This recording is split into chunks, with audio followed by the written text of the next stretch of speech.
Jesse Hagopian has taught in public schools for over 20 years.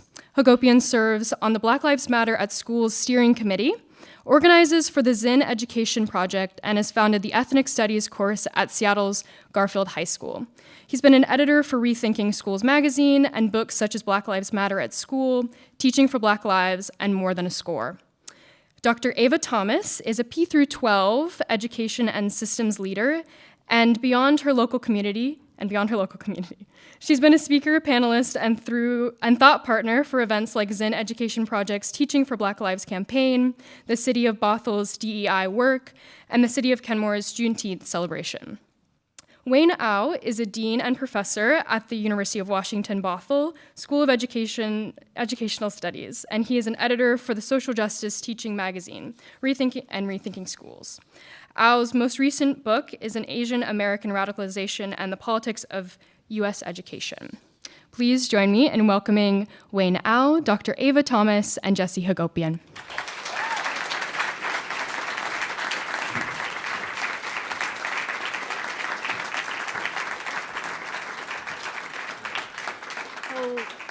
Hello and good evening. It's super bright up here, and I can't see all of your faces, but it's okay, so bear with me.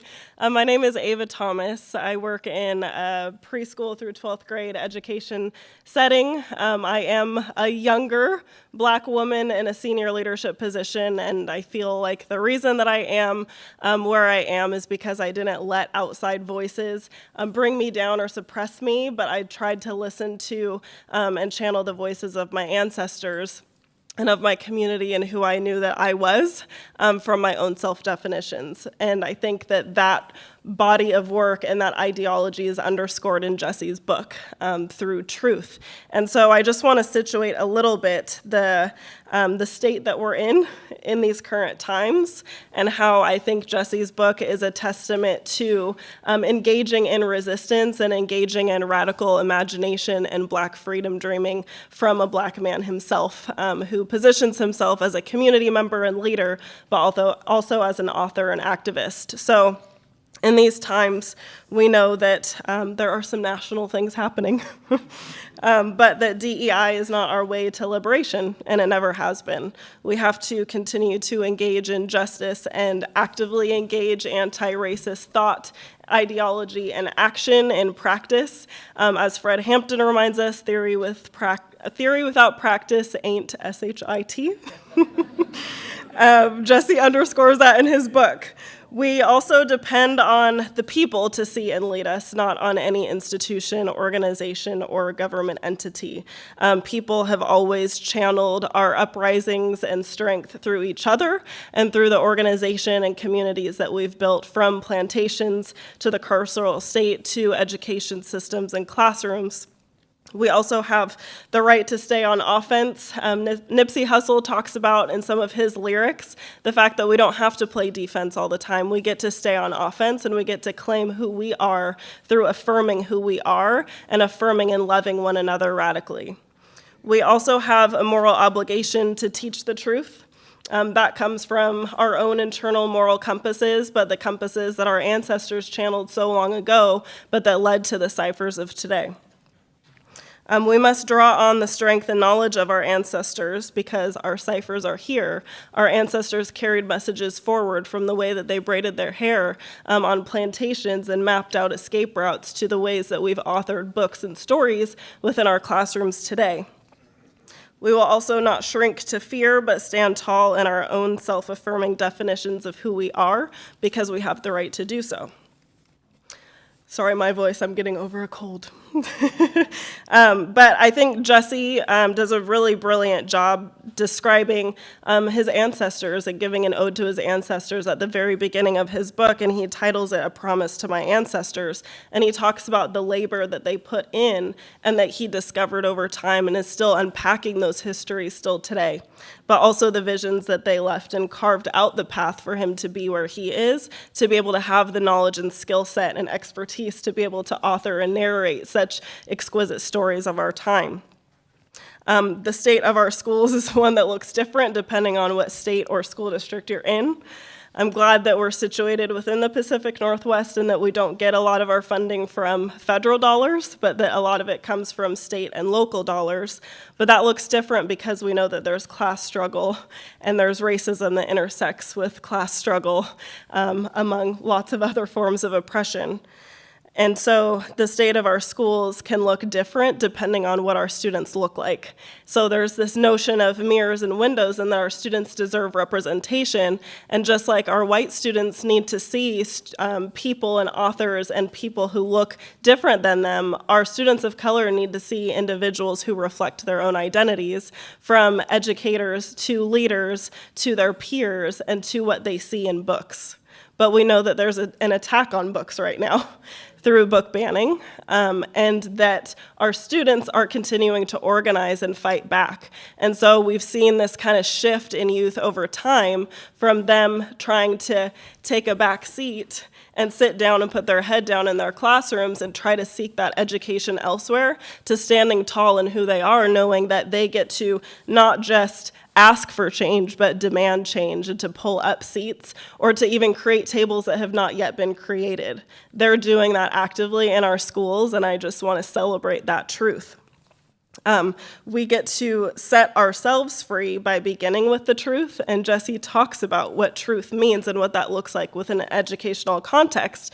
But we know that banned books has a history that stems from enslavement and pre-enslavement and led into the carceral system and has informed policy and practices that directly impact our students sitting in our classrooms, and that students have always been fighting back.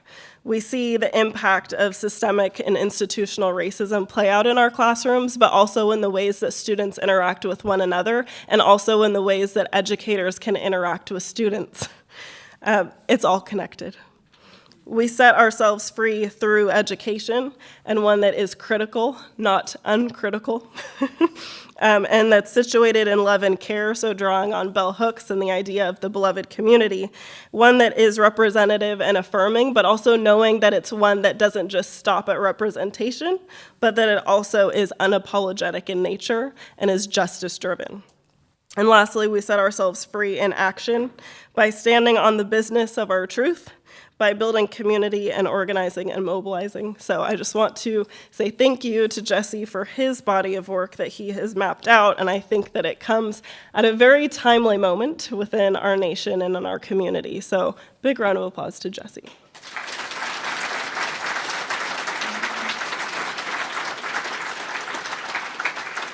I'm also pulling a high school student move and getting my phone out to read the next bio. I'm learning from our students every day. So I'm going to introduce our next speaker, who is Janelle Gary. And Janelle is from Seattle and a Garfield High School alum, adding in that she was Jesse's former student. Janelle graduated from Central Washington University with a degree in psychology and Africana and Black studies. She currently works at the Urban League of Metropolitan Seattle as a youth engagement coordinator, working with youth on house arrest. Her personal passions are coaching softball and empowering the youth. Her primary focus is to become a mental health professional and serve the people in her community that need representation of themselves in the mental health field. Please give Janelle a round of applause. Thank you for having me tonight.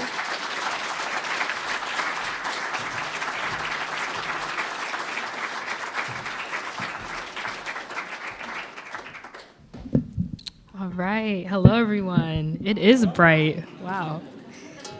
Okay, yes. My name is Janelle Gary.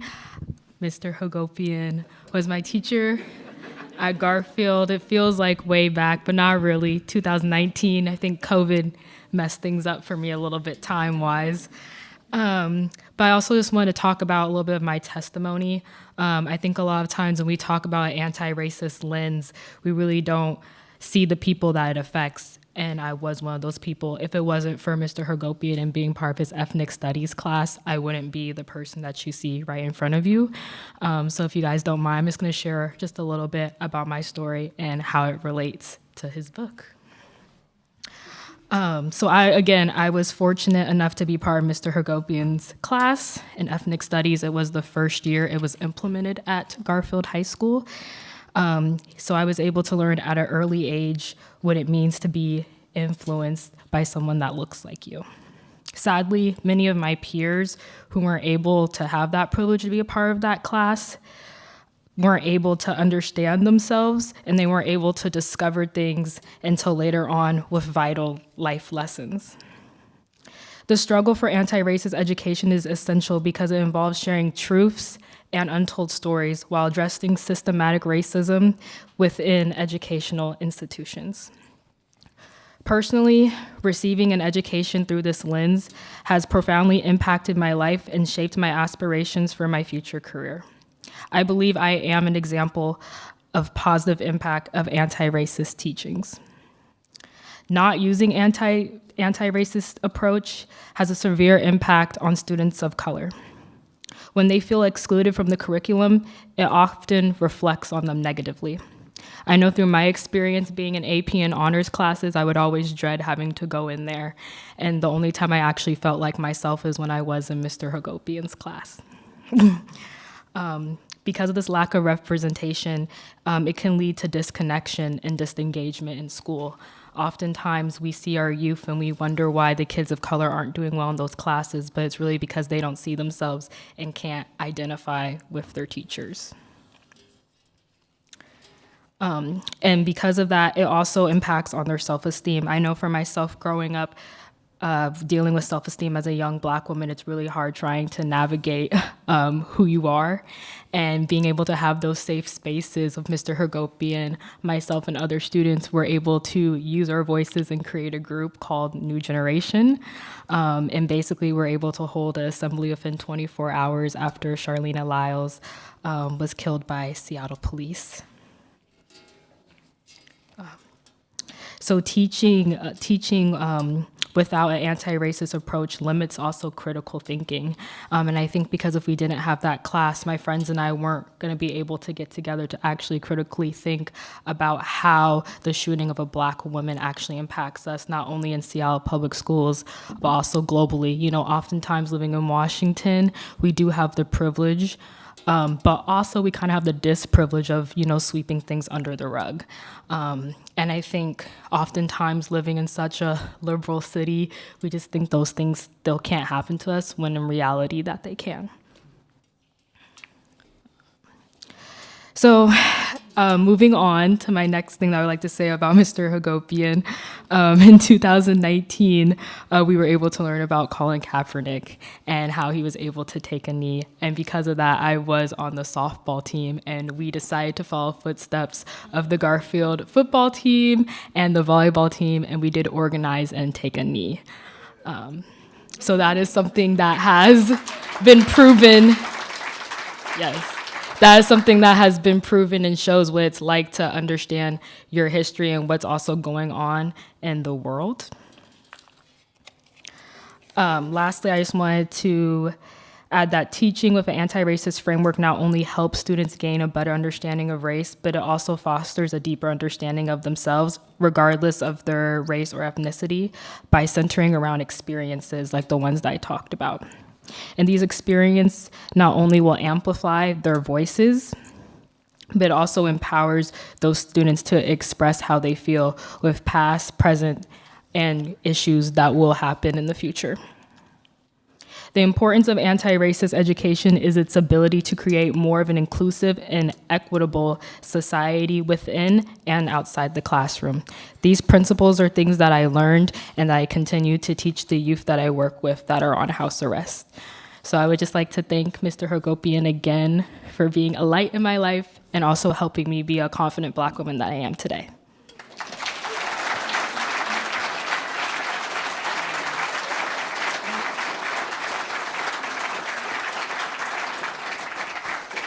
I'm about to pull the high school move too. Okay, I will be introducing Geo Kibuin, aka Prometheus Brown, formerly known as Geologic, a Hawaii-raised, Seattle-based cultural worker, best known as the vocalist for Blue Scholars, and more recently as a co-founder of Hood Famous Bake Shop with his wife, Shira. If you guys haven't been, please go check out Hood Famous. He is currently a fill-in DJ at the KEXP, a solo artist with a beatbox music collective, and writing for his New Settler Brownouts, and for an upcoming book featuring his photography. So give a hand for Gio.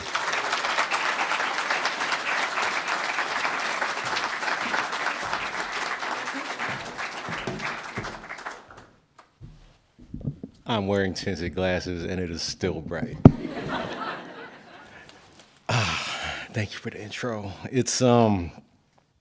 I'm here selfishly. I need to be around people. These are some confusing times.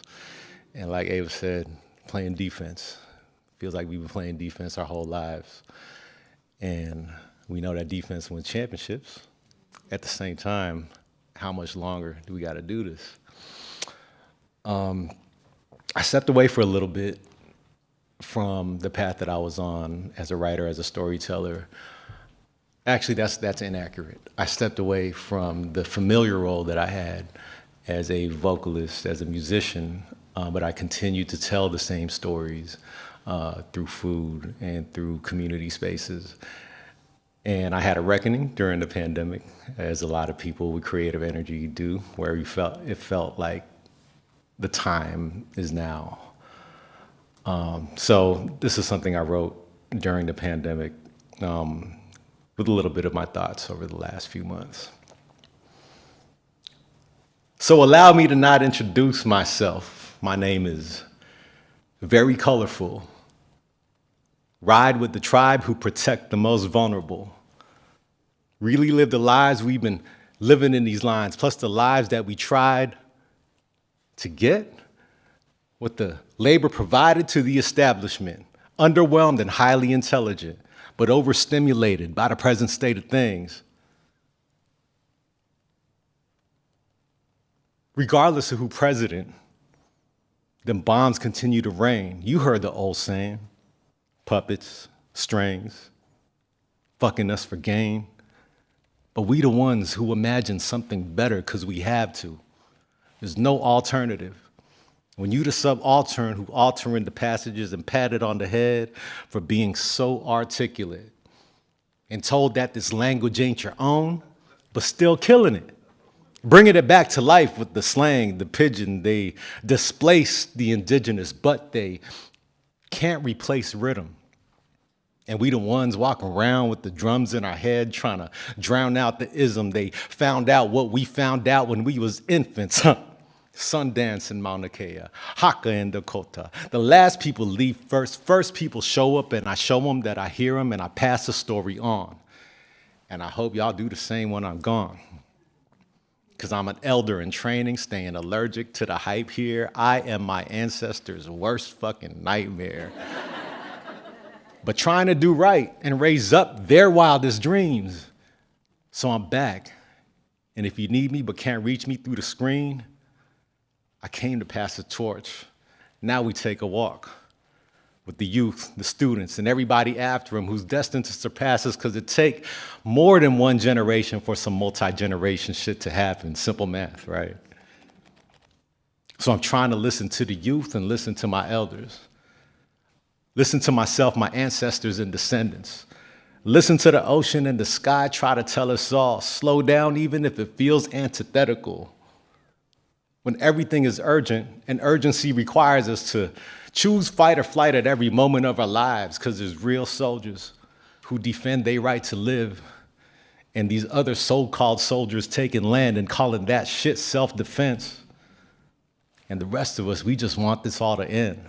The vibe been feeling off because the vibe was never meant for us to feel disconnected from each other in this war, affecting us all profoundly, even if ignored. And anger, a powerful thing. Don't let that wane. But know it can consume you like a fire uncontained. I've been on that path, tired and praying for the rain, and when it finally came, only a fraction of us remained. I seen the best minds of my generation afflicted by wounds from friendly fire, self-inflicted. Purity of ideology we measured up. They used to infiltrate us, now they watch us self-destruct. Just sharing what I witnessed, hoping maybe it'll mend. I should be pessimistic, but I still believe we'll win. And when I say we, I mean the ones who care enough to remember the past for the future yet to come. We remember the past for the future yet to come. And those who teach the truth will be the ones who get it done. Thank you.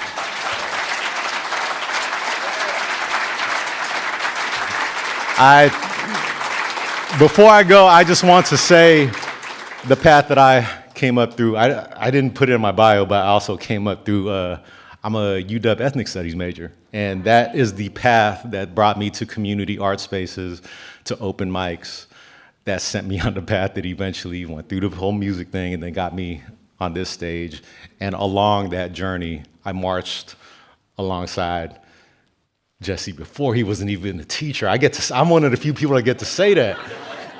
So I just want to say thank you, and it's an honor to be here.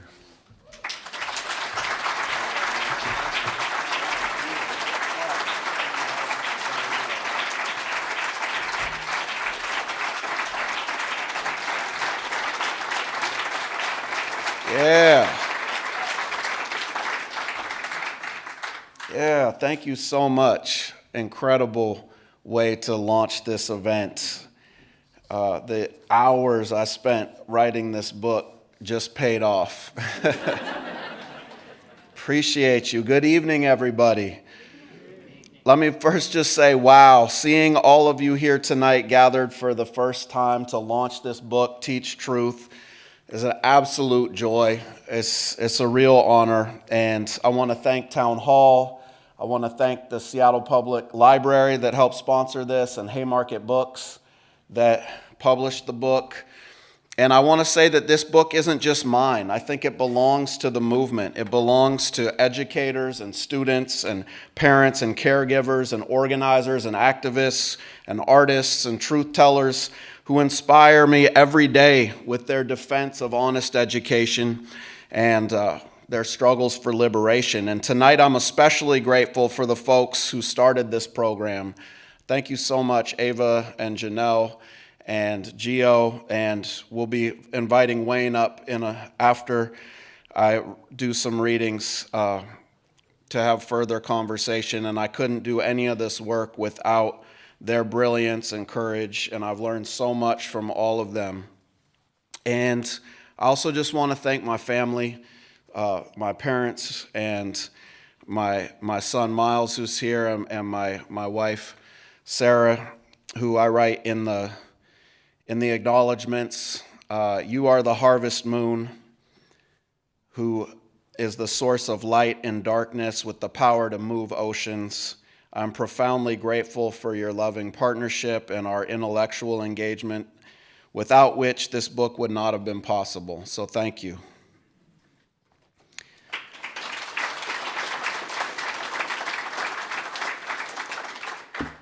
I began writing this book in 2021 when the attack on anti-racist education was beginning to boil over.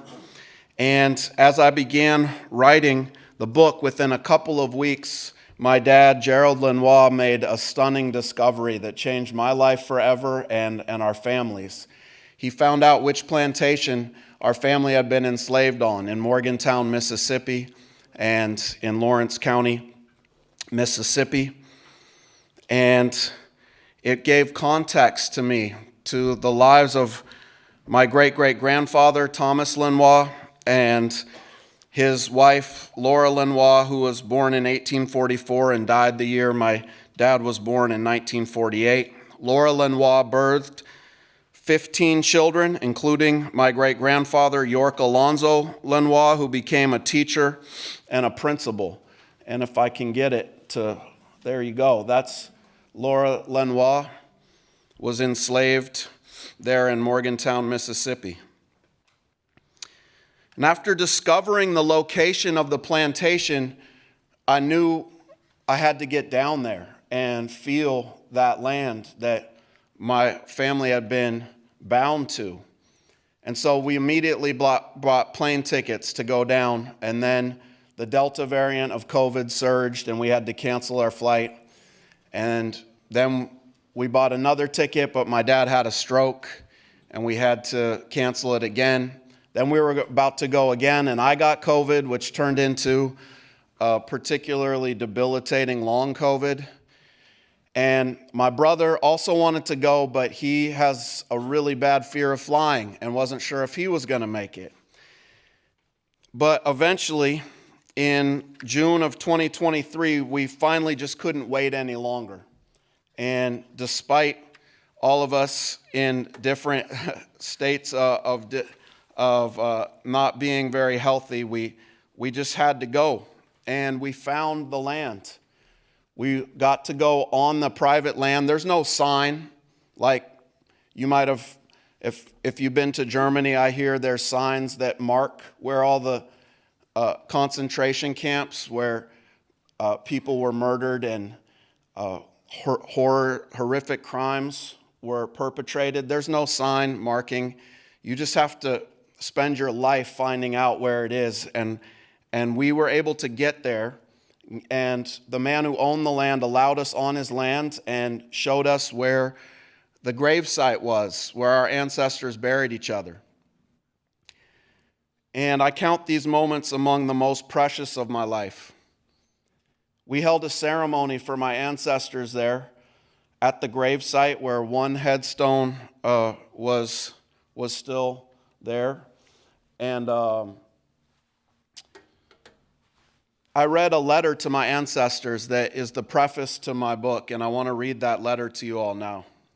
I said, "Beloved ancestors, many obstacles have been placed in the way of us returning to the land where you were enslaved, abused, and forced to work to enrich the white Lenoir enslavers. The pandemic, a stroke, a fear of flying, long COVID delayed our journey here. Before that, the education system withheld any knowledge of where you came from, the cruelty you endured, or the creativity and beautiful resistance you contributed to the world.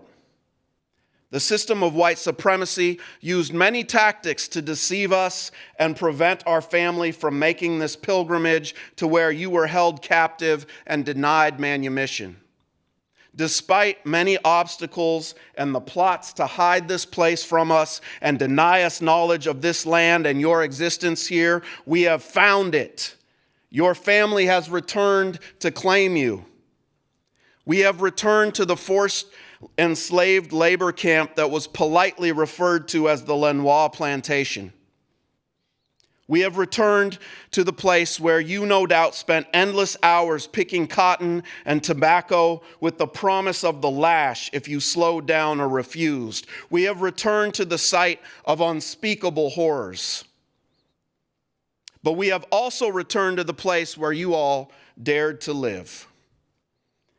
A place where you all had the incredible courage to love, despite knowing that falling in love could inflict a terrible pain when your beloved was sold away or worked to death. We are here. We are at the very place where you found ways to guard your humanity from those who thought it was possible to steal. We are here where you sang together, granted forgiveness to a friend who hurt your feelings, dressed the wounds of those who were injured, and held those in need of comfort. We are here to experience a truth deeper than any that can be understood intellectually. We are here to make a promise to you, to this land, and to each other. You will not be forgotten. It doesn't matter if they pass laws to make it illegal to speak of you, to teach about you, or to learn about you, because those laws don't govern us. Only truth and love govern us. And so we will pass on the knowledge of this land and your existence here to our posterity and to all who we encounter. We send to you our deepest gratitude for gifting us the will to survive and the spirit of resistance that you passed to us through your blood and through your stories. With eternal love, Jesse, Jamana, and Gerald.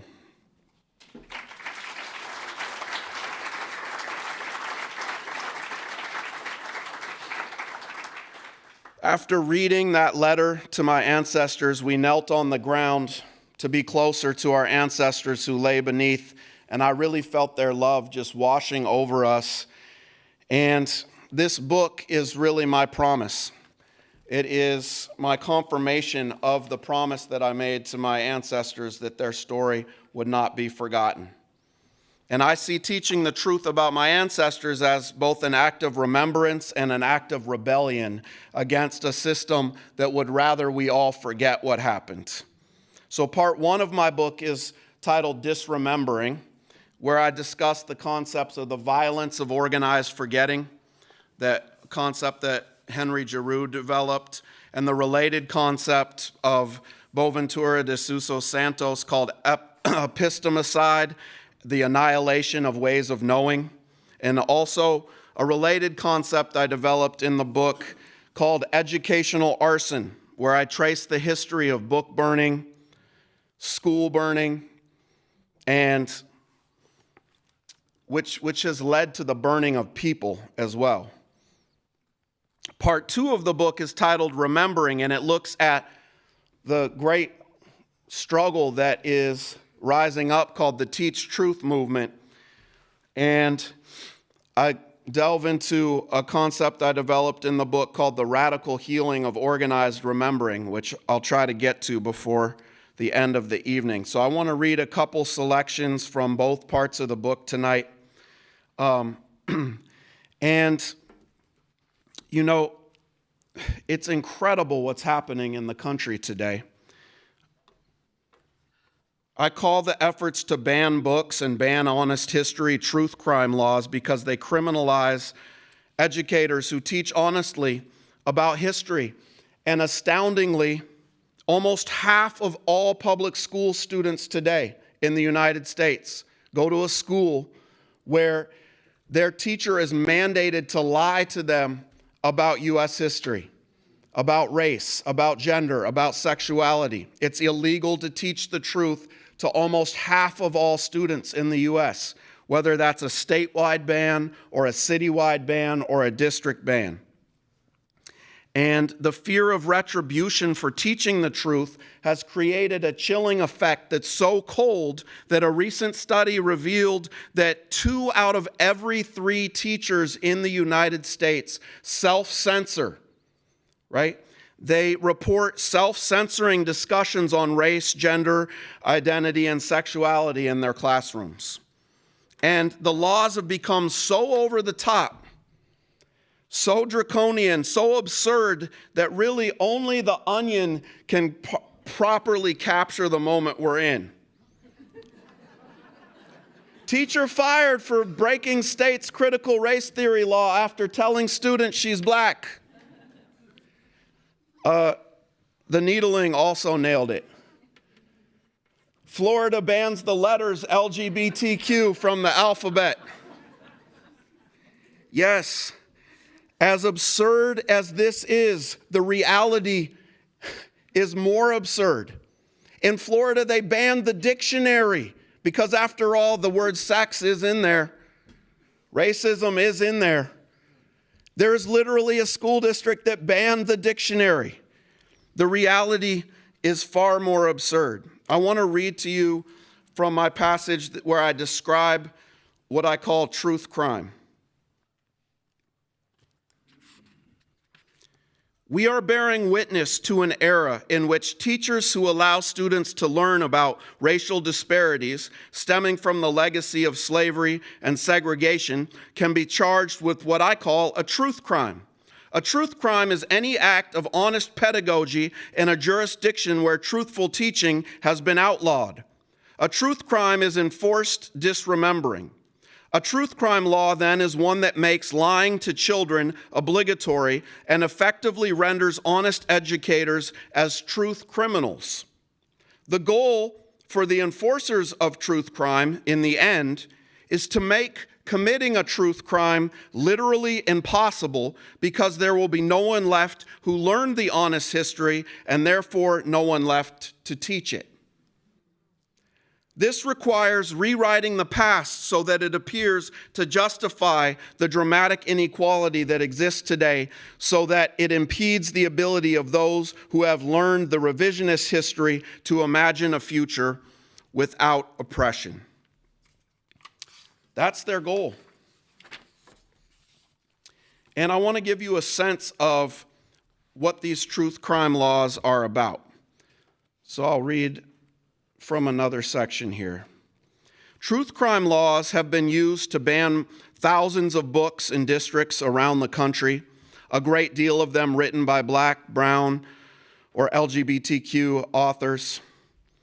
One school in Florida, mindful of truth crime laws and book banning efforts in the state, went so far as to send home a permission slip with students to ask for their parents' consent to participate and listen to a book written by an African American.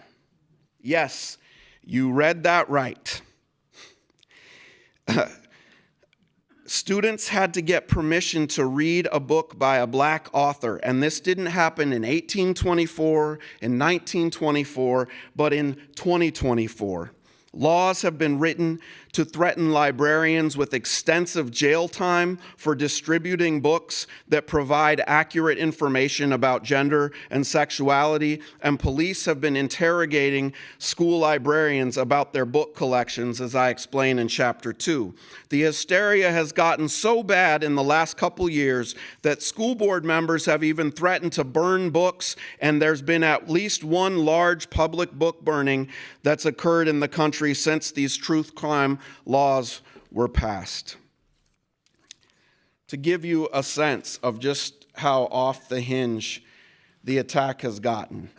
And the same billionaires and politicians attacking Black education and trans students are also attacking any educator who allows their students to consider the genocide that's occurring in Gaza, and to look at the situation from the perspective of Palestinians.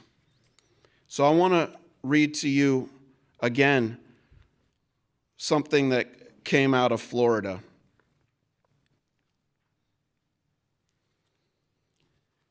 In the context of Governor Ron DeSantis' Stop Woke Act, a school in Indian River County, Florida, banned the book Anne Frank's Diary, the graphic adaptation.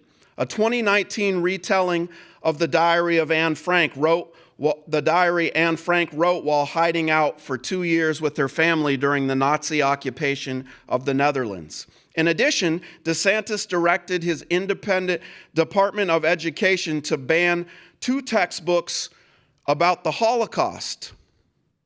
At the same time DeSantis' policies have bolstered anti-Semitism, the governor is one of the most zealous defenders of Israel's genocide of Palestinians.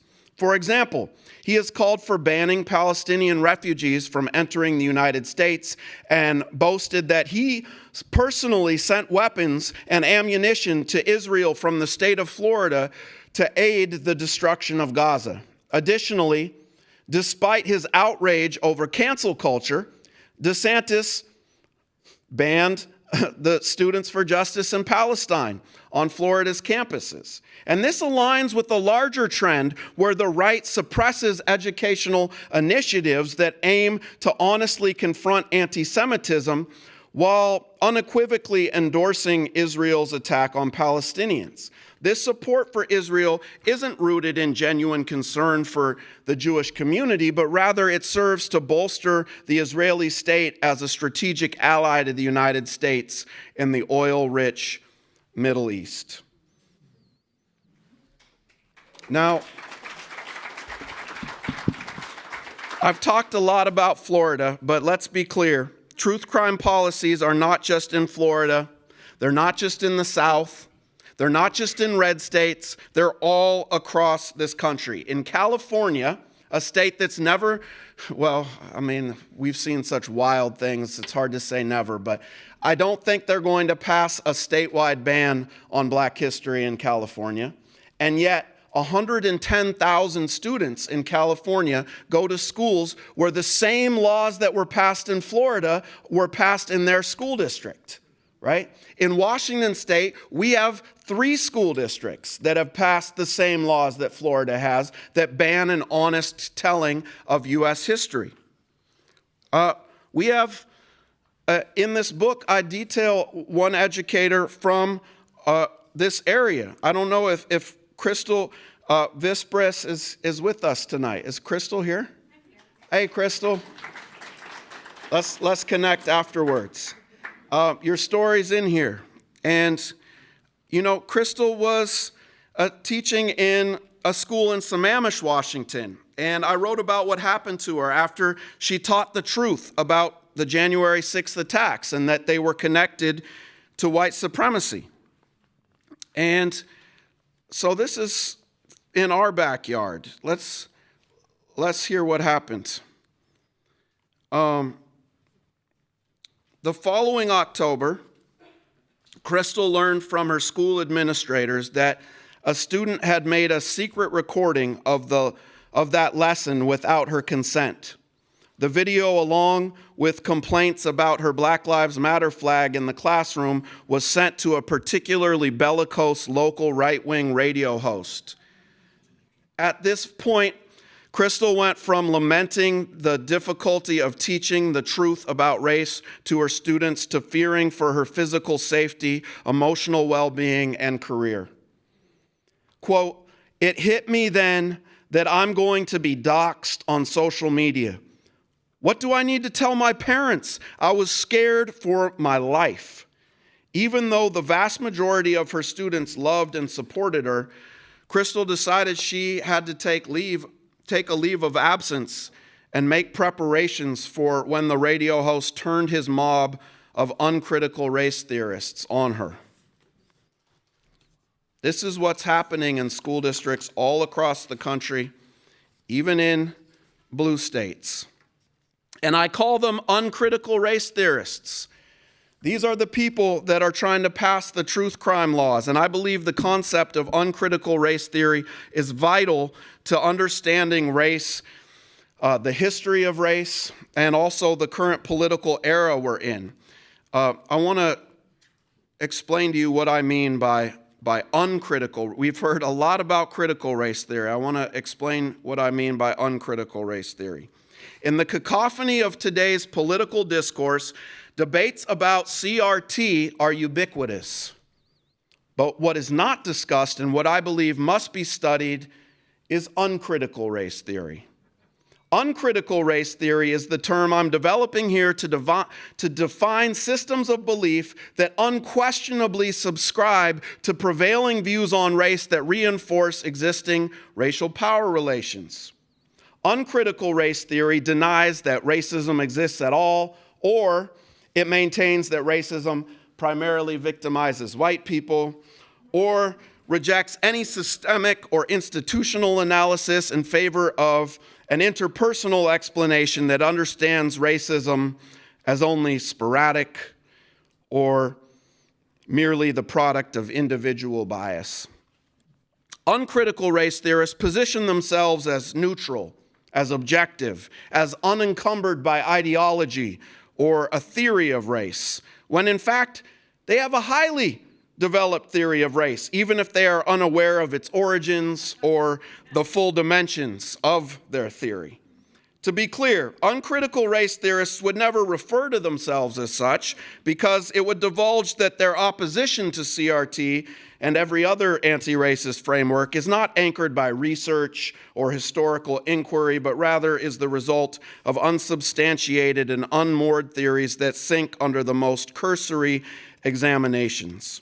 When educators analyze race in their classroom, uncritical race theorists accuse them of politicizing the classroom, a claim that only approaches reason if you believe that teaching children that the uncritical acceptance of the current racist structures and institutions is not political.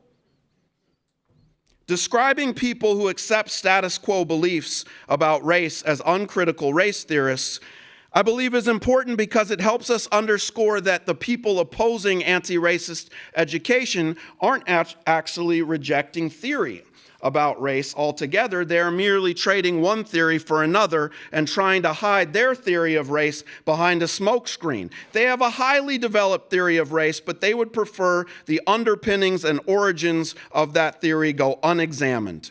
Uncritical race theorists demand an anodyne telling of history where the United States was delivered by the stork. And they would rather not look any farther into how the country was made, lest it offend delicate sensibilities.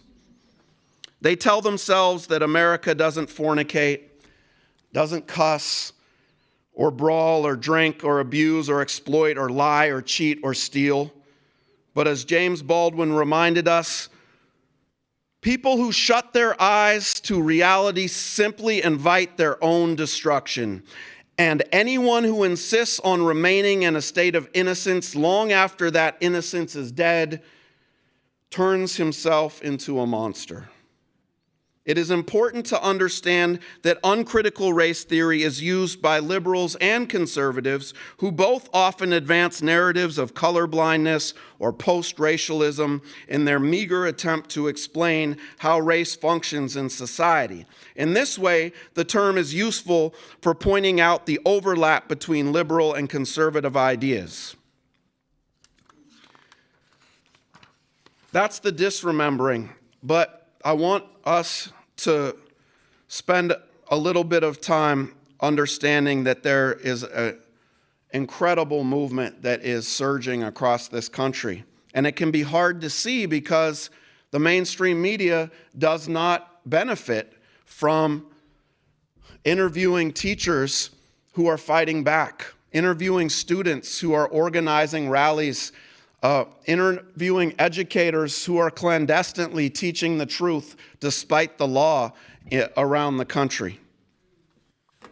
And so in the second half of the book, I tell the stories of many that I interviewed across this country. And I believe that if all of you had had the opportunity to spend the hours I did interviewing these freedom fighters all across the country, you would have much higher spirits right now, because these are definitely tough times, and we don't see the resistance very often because they don't want us to see it, and yet there are thousands of students, parents, and educators who are combating truth crime and fighting back to make spaces for the coming rebellion that is definitely going to happen.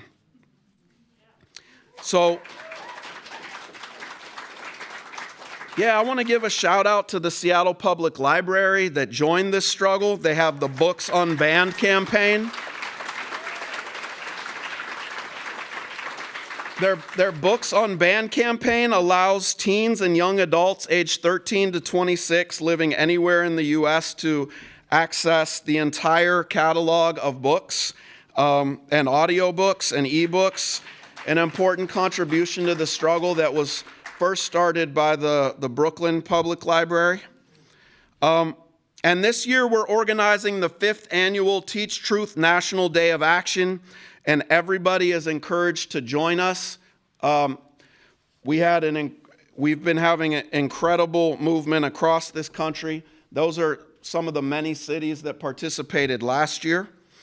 And I want you to hear from some of these inspiring victories and struggles. So let's take a look at one of my favorite stories.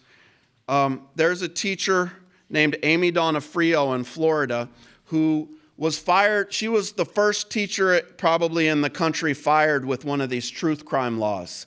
She taught at Robert E. Lee High School, okay? Here we have a school named after a homicidal maniac, a white supremacist who killed hundreds of thousands of people in order to impose slavery on this country, right? And you have a school that's majority black who have to go and endure that humiliation and shame of going to a school named after somebody who wanted to murder you. And this teacher had the audacity to put a flag up in a room that said Black Lives Matter to make sure her students knew that they mattered in her classroom, even if the school didn't care about them. And for that, she was fired. Publicly, the governor and the superintendent went on the airwaves, and she learned about her firing through the media. And she had to go to teacher jail for a year. They call it teacher jail. It's a little warehouse with no windows, and you go and sit there every day while you're on probation. She endured that humiliation just because she believed that black students' lives had value. But one of the most inspiring wins for the Teach Truth moment happened in Florida in June of 2024. As detailed in Chapter 3, Governor DeSantis intended to use Amy Donofrio as an example to show, as he put it, that Florida is where woke goes to die, by targeting her for the Black Lives Matter flag in her classroom. While the state attempted to revoke her teaching license, grassroots organizing and Donofrio's fighting spirit successfully helped convince a judge to allow her to continue teaching in Florida. Donofrio hopes that her experience inspires other teachers. Quote, affirming black students should never put a teacher's license at risk, she said. Quote, in Florida, 64% of public school students are of color, and I hope this can show that teachers not only will fight for our right to uphold our professional responsibilities to them, but we will win.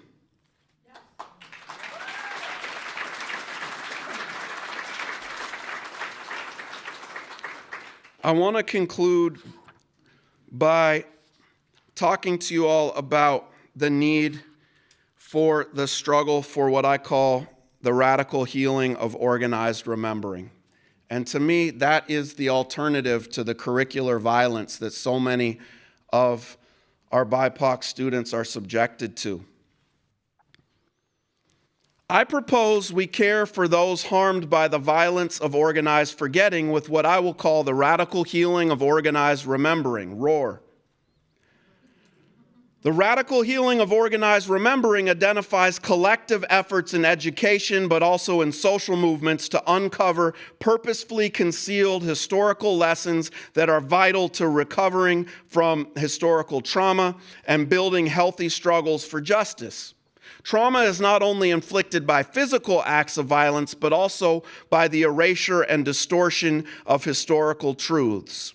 When BIPOC youth are denied lessons about their culture and their history, it negatively impacts their self-esteem, their understanding of their own agency in the world, and their ability to envision how to help create a more just society.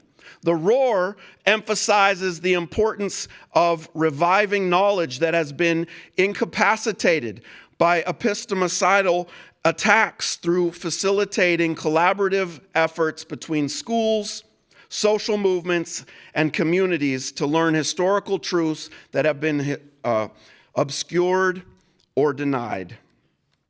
And I go on to talk about the fact that we need honest educators and truth teachers who can implement this framework of the radical healing of organized remembering. And there's a lot to say about what I mean by a truth teacher. So I will cut this short, but I want to just give you a short understanding of it. Honest educators are time travelers. They possess the ability to bend the space-time continuum and transport their students to the past. Janelle remembers my time machine in the classroom probably, right? To transport their students to the past to examine an era before race was invented, investigate the origins of where structural racism and oppression came from, and to visit people who helped build social movements to combat these inequalities. But they don't get stuck in the past. They are also able to travel to the future to help students imagine a world where the government doesn't spend more to bomb people than to house them, and a society that doesn't lock human beings away in cages.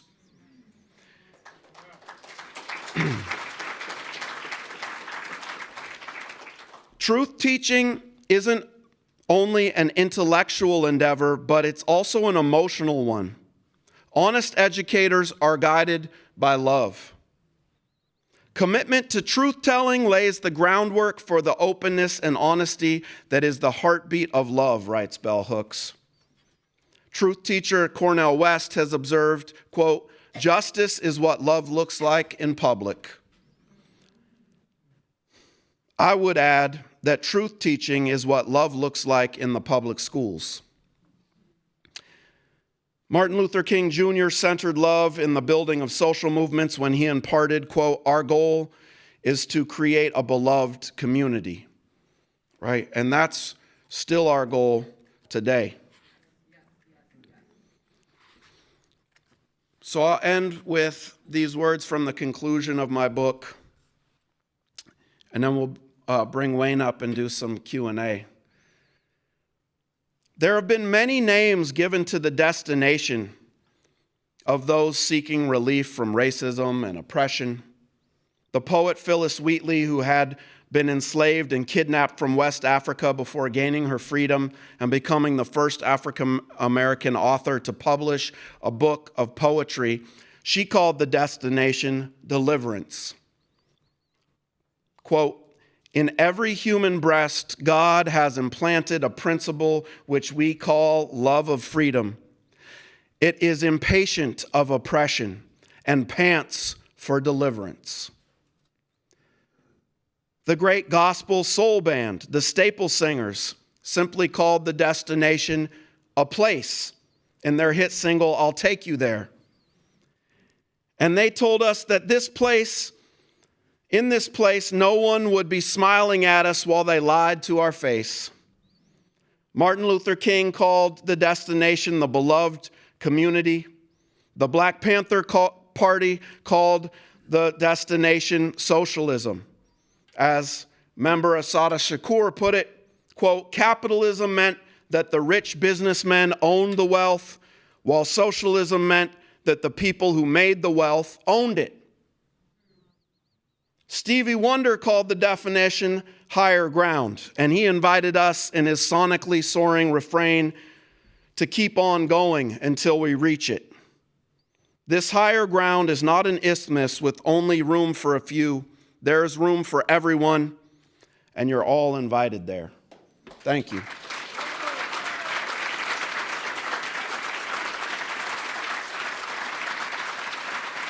You want to grab my water, Wayne? Thank you. Cheers, buddy. Warm up.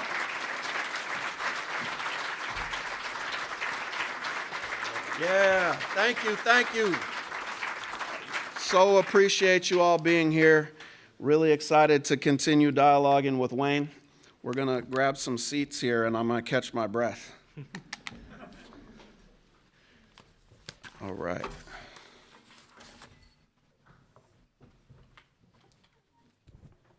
Should I be here? Yeah. We good? All right. Yay. All right. Thank you, Jesse. Good evening, everyone. For the record, I'm not pulling a high school student. This is the official town hall iPad mini. So,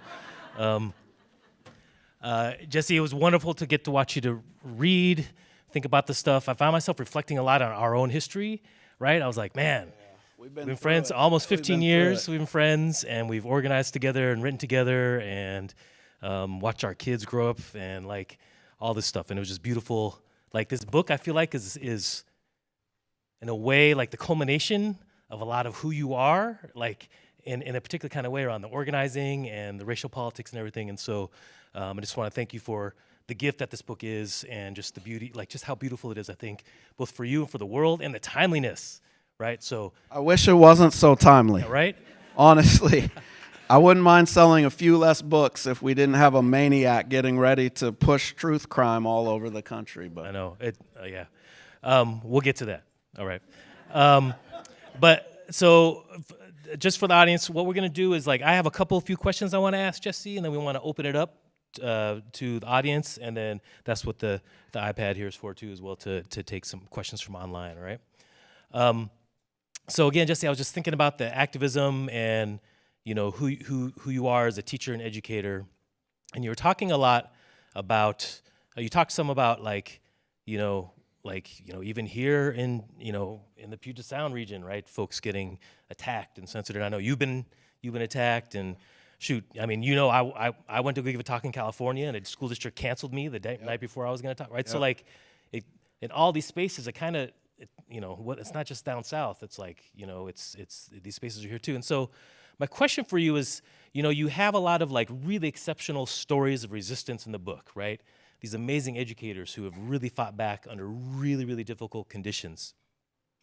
But I wonder what you would say to, like, we know a lot of teachers who are anti-racist and they really want to do this work, but they are scared right now because it's tough. And so, like, what would you say to those folks to help them find the bravery, to help them see that the risk is worth it, and to help them into the kind of teaching that you call for in your book? Yeah, no, that's such a good question, Wayne, and man, I just appreciate you reflecting on the culmination of so much work we've done together that's in this book. So thank you for everything you've taught me for so many years, and it's just so great to be a comrade with you in this struggle.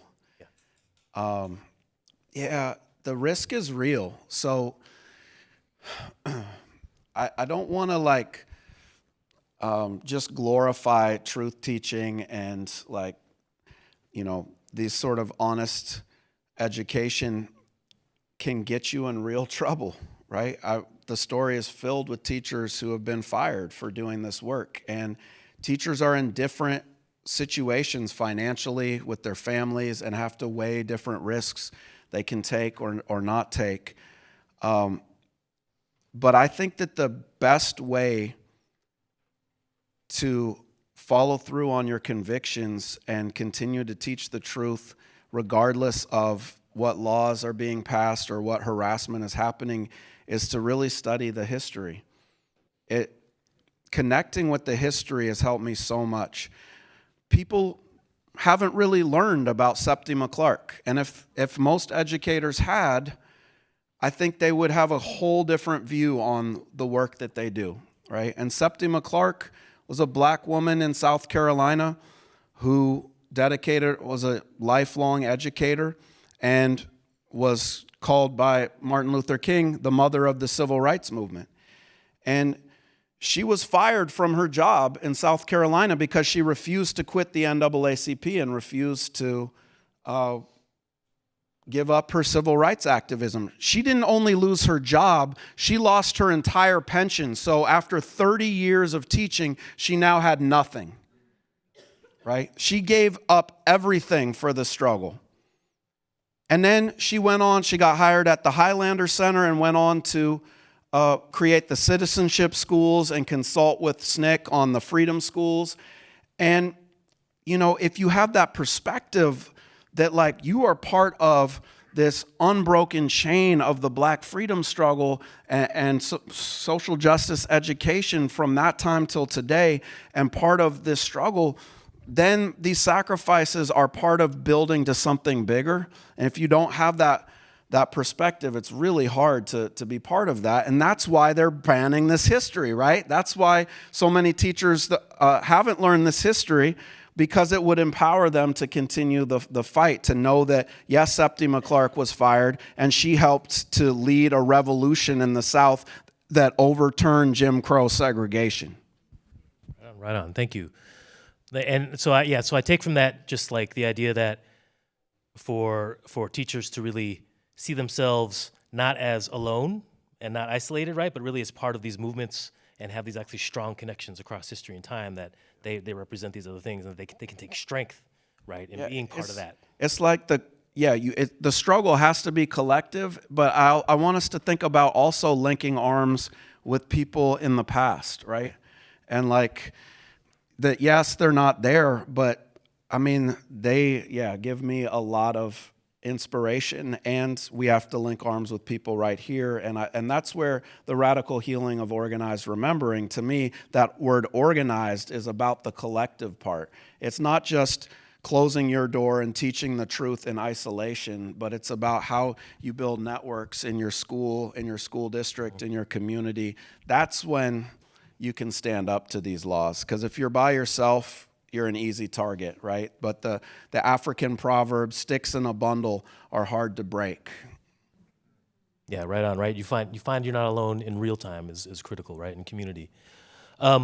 Related to that, the other question I wanted to pose to you was, you and I have talked a lot about the need for teaching solidarity. Like, we're not going to get this work, like the work we got to get done, right? The massive social change that we need is not going to get done if we do it in isolation from each other, right? We have to be teaching around solidarity. And I think a lot about how the uncritical race theorists talk about this is all divisive, right? If you teach this, it's going to be divisive. And so I'd love to hear, like, could you talk about like the role that you see around teaching for solidarity, sort of in the context of what you talk about around teaching the truth and in your book? Yeah. Thank you for that question. Absolutely. Solidarity is the only way to win, right? We're up against an oligarchy in this country. We saw the 3 richest people in the world sitting behind Donald Trump on the inauguration day, and they have more money than any of us can imagine, and we'll never outspend them, and that's not our advantage. Our advantage is that those are 3 people. Let's go get them, y'all.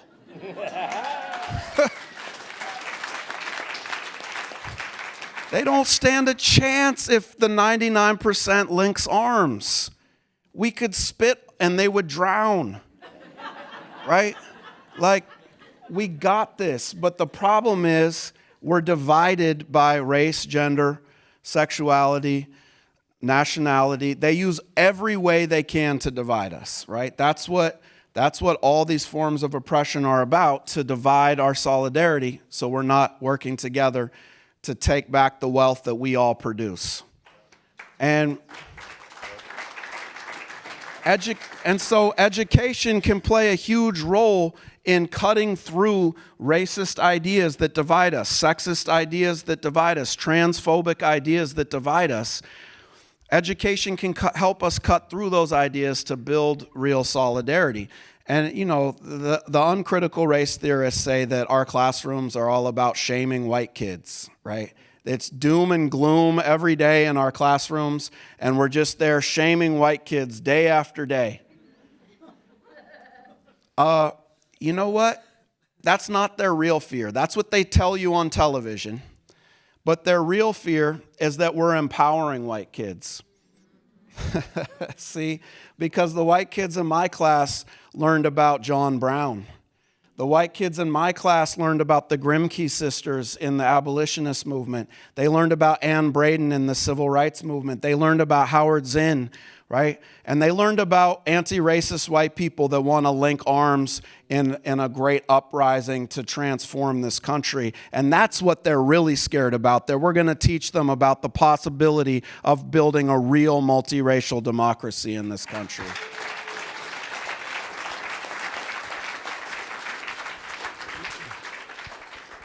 Yeah, I've been thinking a lot about that relative to Viet Minh Nguyen's concept of expansive solidarity, where he's making an argument about Asian Americans needing to understand that Palestine is part of Asia, right? And what does that mean? How do we think about that? So, so I appreciate that. Right on. My last question for you is, you know, the book is really about K-12 education, right? And these days I'm working in higher education as a professor and administrator and doing that work with future teachers. But so how do you see, how do you translate this, or how do you think about higher education relative to the work that you're asking for in your book? Yeah, I mean, the truth crime laws started rolling out in 2021, in the last months of Trump's presidency.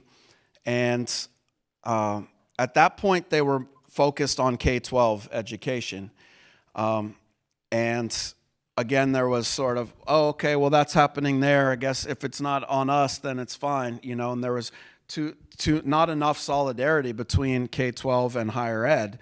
But of course, if they come for one, they're going to come for the rest, right? And now higher ed has become one of the main targets of uncritical race theorists all over the country. And it cracks me up because it really just gives lie to everything they started this attack with. They said that we were indoctrinating kids who were defenseless against our political indoctrination, right? But then what happens when you get to adults who are in college who get to choose which classes they want to take? Is it's still indoctrination when they decide they want to learn about Black history and they sign up for that class? Which is it? I mean, the hypocrisy of these people is incredible, right? They bemoan cancel culture over and over again. And without even blushing, they're the first ones to cancel any book that they disagree with, any teacher that teaches something that makes them uncomfortable.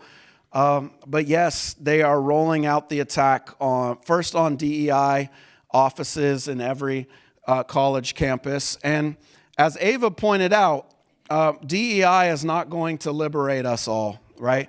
It can begin conversations, and there are places where there are radical DEI leaders who use the position to do something much deeper than just investigating inequality and endlessly talking about it, but actually trying to build real multiracial struggle. But if we just let them take those DEI programs, then we know that that's not where they're going to stop, right? They're going to keep going. And so the movement is defending those, even as we know it's going to take a lot more than that.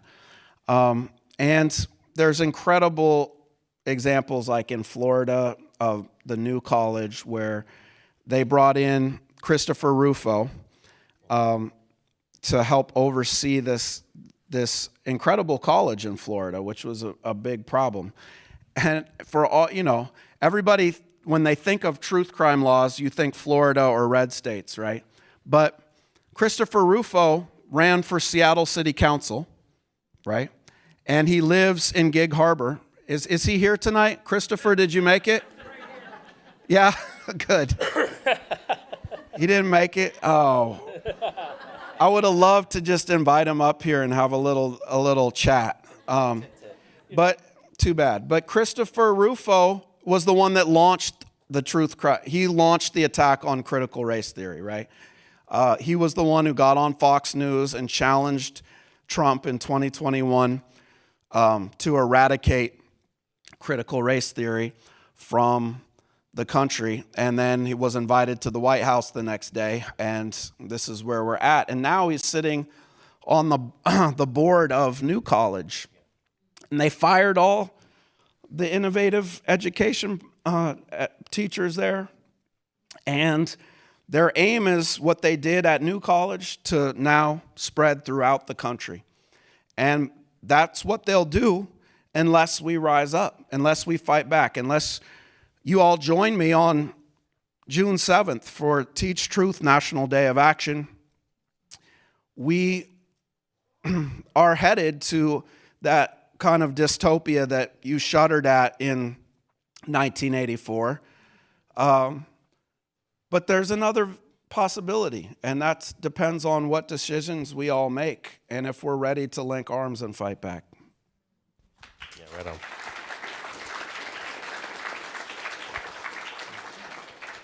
All right, with that, I want to give some space for if there's folks in the audience who want to ask a question. And there is one here on my magical town hall iPad, but I want to create space here for folks in the room.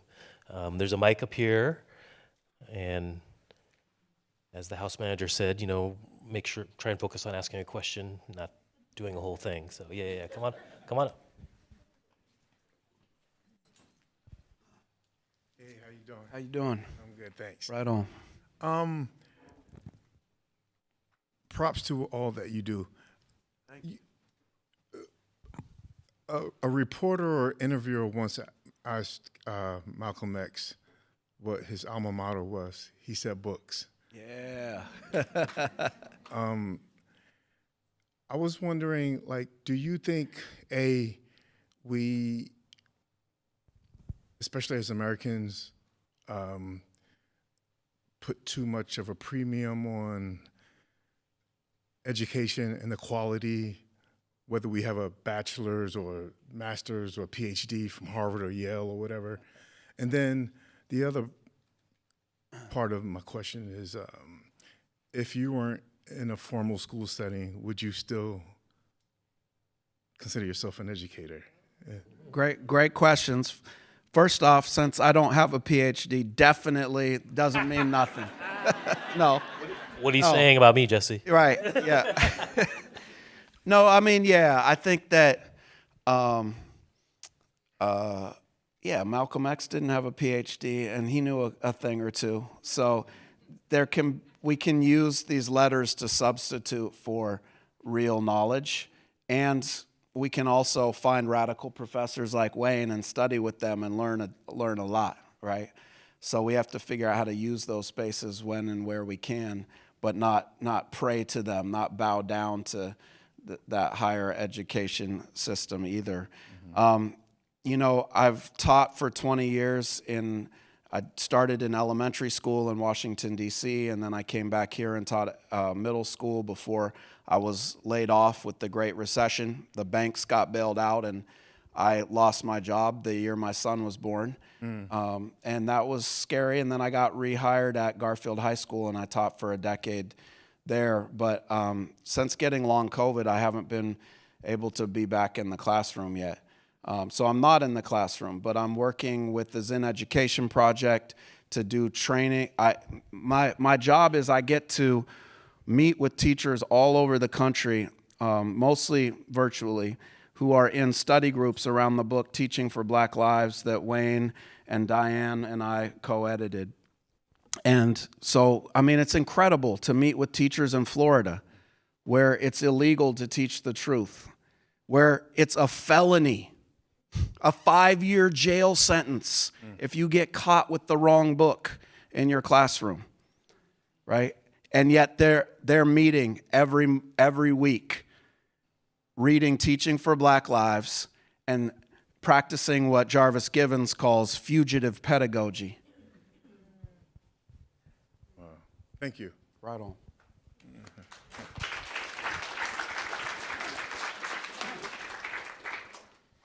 Children, 9, 10, 11 years old, want explanations of what certain phrases mean. If you had a 10-year-old child and they wanted a short explanation of critical race theory, what is it exactly? How do you put that into words? Yeah.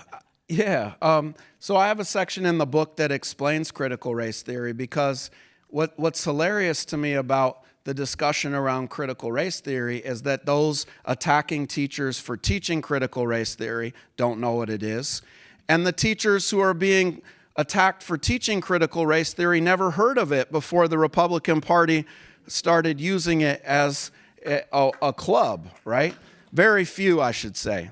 There were a couple of educators I've worked with, probably 2 or 3 maybe, in like a K-12 setting who had actually studied critical race theory. And I learned something from them. The thing is, social justice educators often, even though they weren't trained in critical race theory, which is a graduate level study of how race is embedded in the law, right? Even when the law sometimes appears to be race neutral, it's often still racist. So you have the example of the disparity of crack and cocaine, right? It didn't say we are going to give black people, the law does not state black people get more jail time, right? They don't have to use racial language. They can just have a higher sentencing for powder cocaine than they do for crack and achieve the same goal of a racist law, right? That's one explanation of how critical race theory plays out. And social justice educators may not have been trained in critical race theory, but often there's so much overlap in ideology of people who want to get free. So, in critical race theory states that race is a social construction, that it's not a biological reality. That's what scientists have told us for a long time now. That's a core tenet of critical race theory. So there's several core tenets of critical race theory that any advancements against structural racism lead to a backlash. We're seeing that with the 2020 uprising leading to this backlash.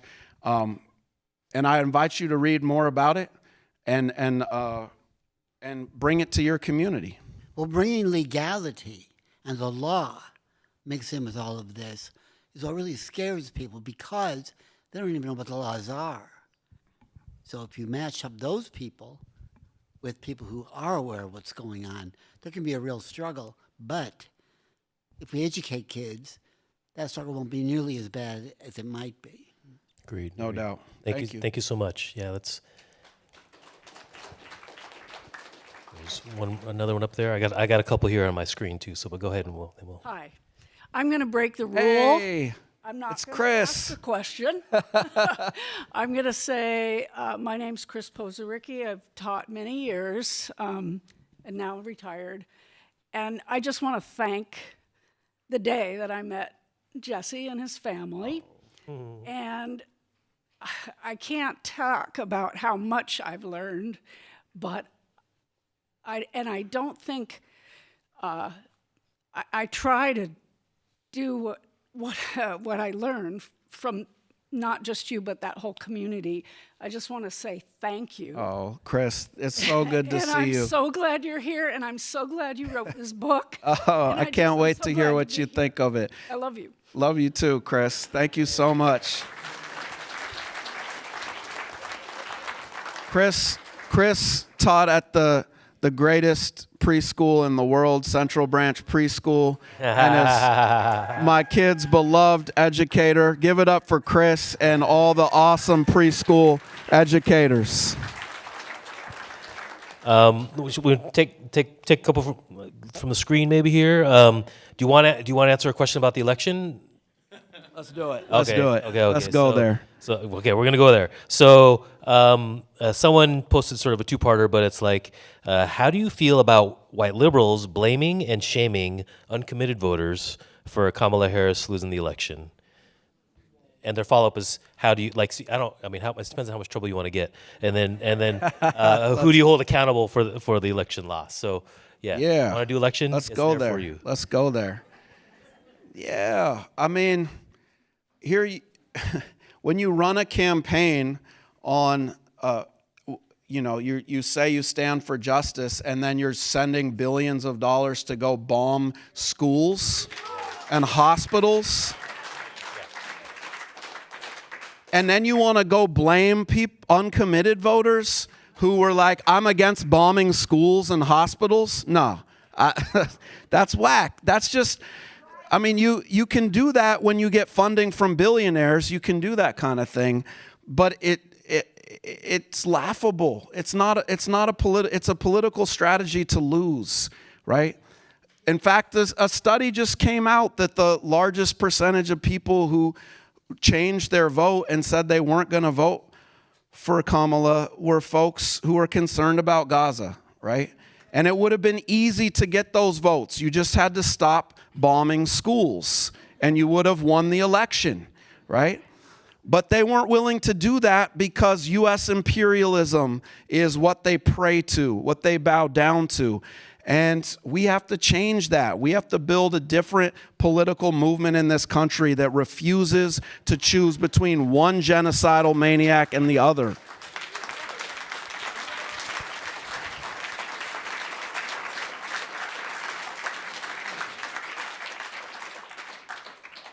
Nice. All right, here, go ahead.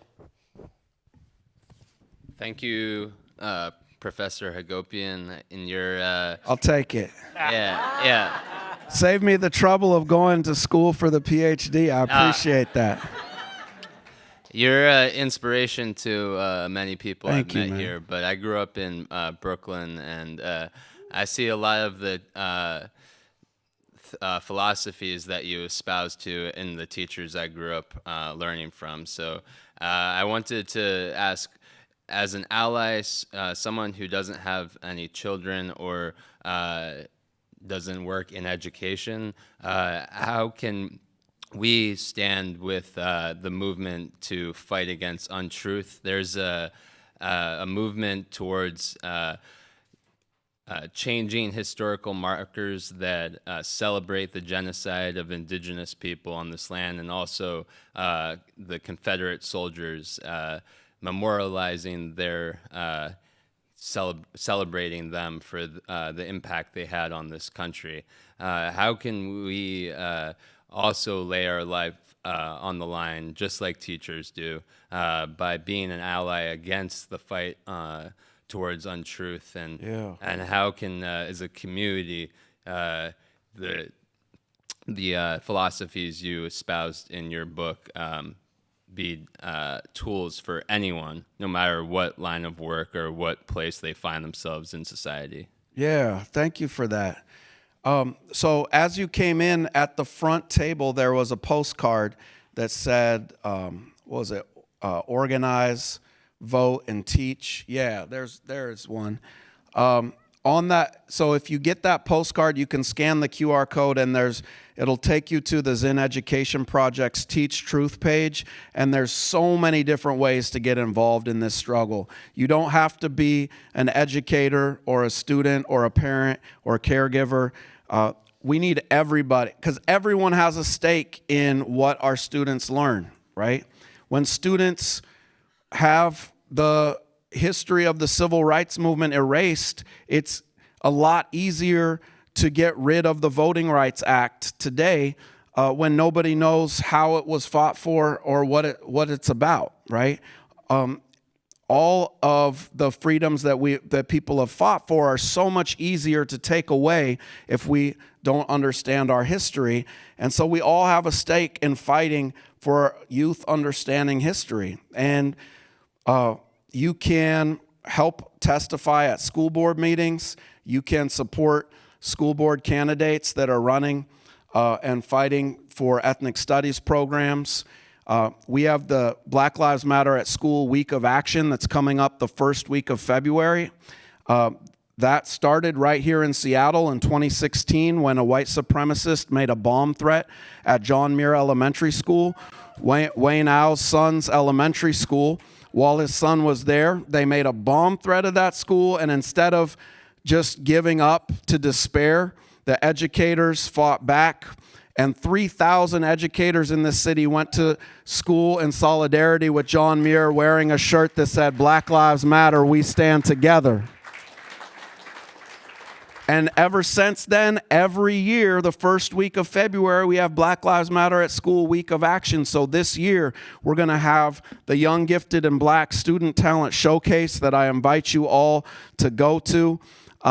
You should check it out. It's going to be at Franklin High School on that Thursday. I forget what the date is, but that Thursday of the first week of February at Franklin High School at 7 p.m. And you're going to see some incredible young people who understand the change that needs to be made in this society and who are organizing, using their voice, singing, dancing, showing films to help us all get free.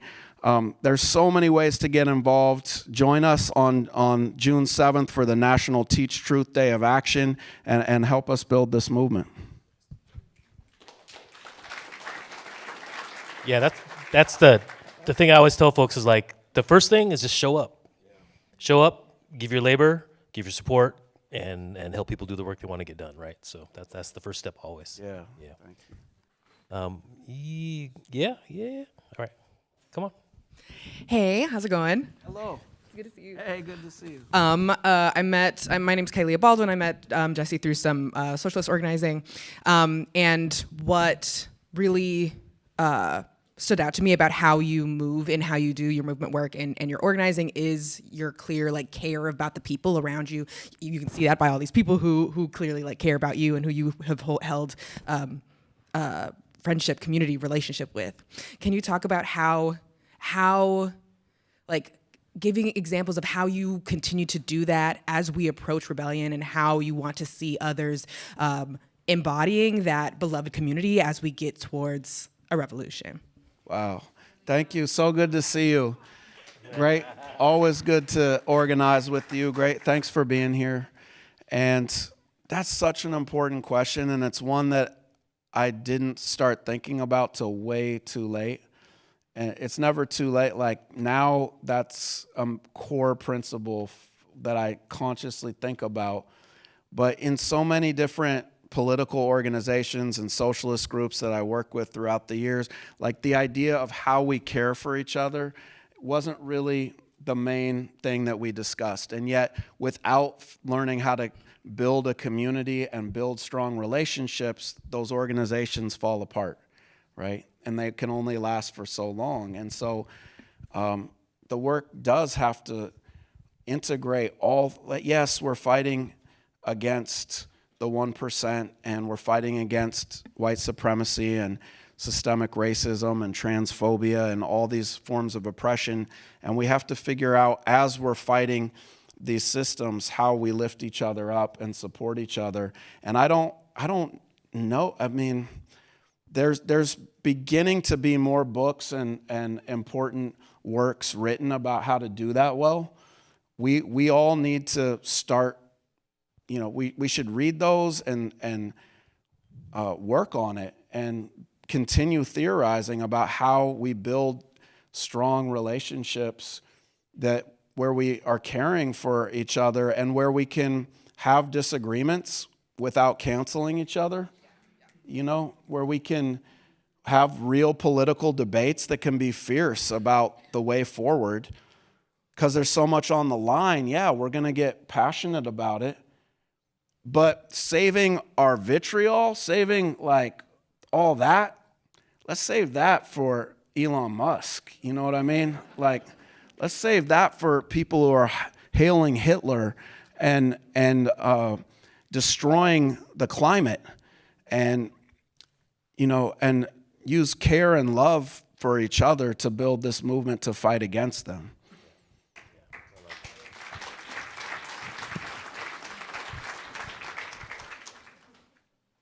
Hi. I was wondering, as an educator, how would you recommend when students want or need to have these tough discussions in the classroom, especially when students tend to not all have the same opinions? How would you make that space safe for everyone? Yeah. We were just talking about this, but when you are able to build a safe space in a classroom, if anybody has been in a classroom where you felt seen, where you felt empowered, and you felt safe to speak your truth, it's the most magical situation I've ever been in. It is just electricity, where people from all different kinds of backgrounds know that maybe they don't have it all figured out and they could make a mistake and share something and they'll be okay. And to build that, it takes time. You have to earn it. There are some teachers that just want, students show up in the classroom and they'll be like, I'm in charge, and so you should listen to me, and here's what I'm teaching, and listen and take notes. And they'll never experience that magic, because it takes time to really build trust and to earn that trust over time by being there for them, by making sure that every student in your class, their background is affirmed, that they get to learn something about their culture, and they see themselves as part of the community. And if you get there, magical transformations are possible. I remember a white student that was in my first ethnic studies class at Garfield High School, and he was an AP student, and so he was never used to being in a class with black students. And this was one of the first integrated classes that I ever had, because usually my AP classes are all white and my general ed classes are the kids of color, and they never mixed. And in this class, it was integrated. And this one of the first assignments we did were poems about our intersectional identities. And they created these incredible poems after learning about intersectionality that spoke to who they were as people and shared them. And this white student said, he checked off all the boxes so that he could pass the assignment, but he was like, his poem was like, I'm white, but that doesn't matter. I'm a man, but that doesn't matter, right? And so he showed that he understood the concept of intersectionality while rejecting it, right? And then after a couple months of study where I went, we took my famous time machine back to the 1600s and learned where race was created and how it was created and how it was used to divide laboring people from Africa and from Europe, and to give European laborers a little bit of privilege so that they saw black enslaved labor as their enemy rather than those that owned the plantation, right?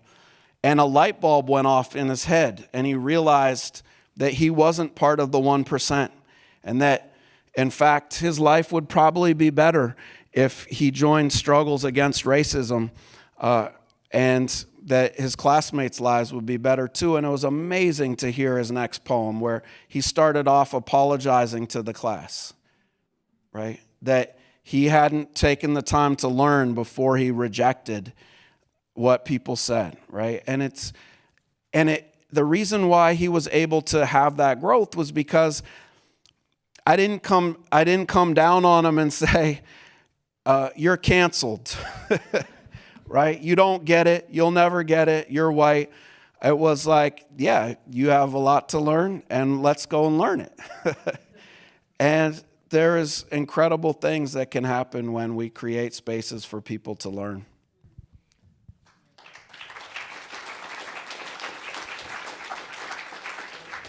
I want to be mindful of time. I'll check with the house. How are we doing time-wise?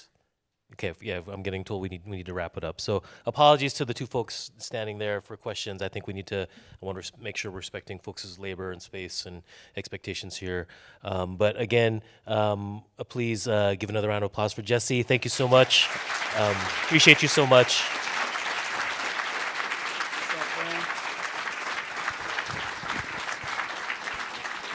So good to see so many friends here. Thank you all so much for coming. I couldn't imagine a better way to launch this book into the world. Y'all touched my heart tonight. Have a great evening.